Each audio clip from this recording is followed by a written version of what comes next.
CC అధికారులను board కొట్టించారు. రైతుల వద్ద తక్కువ ధరకు పత్తిని కొని ఎక్కువ రేటుకు అమ్ముకొని కోట్లు వెనకేసుకుంటున్నారు. ఈ క్రమంలో మార్కెట్ కమిటీ సెక్రటరీలకు భారీ మొత్తంలో ముట్టజెప్పారు. కొందరు సీసీ అధికారులు రైతు సంఘాల నుంచి ఫిర్యాదులు రావడంతో ఉన్నతాధికారులు ఎంక్వైరీ చేయగా అక్రమాలు బయటపడ్డాయి.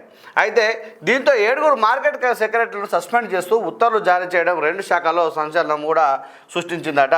అలాగే అక్రమాలకు ఊతమిచ్చిన టీఆర్ పత్రాలు. రైతులు సీసీ ఏర్పాటు చేసిన కేంద్రాల్లో పత్తిని విక్రయించాలంటే ముందుగా ఆయా మండలంలోని వ్యవసాయ అధికారుల వద్ద తమ పేర్లను నమోదు చేసుకోవాలి. ఇందుకు పట్టా పాస్బుక్, ఆధార్ కార్డు వెంట తీసుకెళ్లి తాను ఈ సీజన్లో ఎన్ని ఎకరాల పత్తి సాగు చేస్తున్నది, ఎంత దిగుబడి వస్తున్నది వివరించాలి. దీనిని ధృవీకరించుకున్నాక సంబంధిత ఏఈఓ రిజిస్ట్రేషన్ చేసుకుంటారు. అనంతరం సీసీఐ కేంద్రాల్లో పత్తిని అమ్ముకునే ముందు సంబంధిత ఏఈఓ దగ్గరికి వెళ్తే రిజిస్ట్రేషన్ పత్రాలు ఇస్తారు. వాటిని మార్కెట్కు తెస్తేనే సీసీఐ అధికారులు కొనుగోలు చేస్తారు. కానీ ఈ విషయం తెలియని రైతులు నేరుగా సీసీఐ కేంద్రాలకు పత్తిని తీసుకొస్తూ ఉంటారు. ఇలాంటి వారు